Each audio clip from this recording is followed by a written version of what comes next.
In this lesson, we'll provide you with a real-life example demonstrating the actual economic value of well-thought-out debt covenants.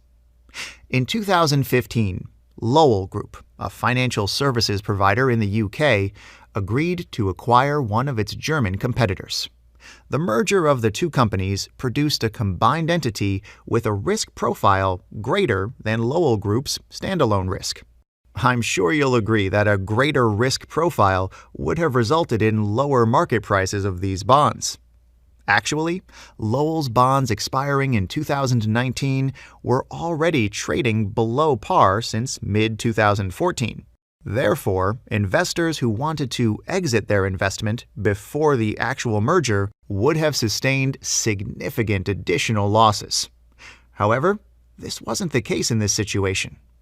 The merger of the two companies triggered a change of control clause in the bond contract. It gave bondholders the right, not the obligation, to sell back their bonds to the company if a change of control occurs. Change of ownership is the definition of change of control. Therefore, Lowell Group's bondholders could choose whether to sell their bonds back to the company. If they did it, they could sell the bonds at 101% of their face value. This is how the change of control covenant protected bond investors and allowed them a way out. Please look at the chart to see how the bond's price reacted. We can clearly see that the market considered the existence of the debt covenant clause, and the bond's price increased.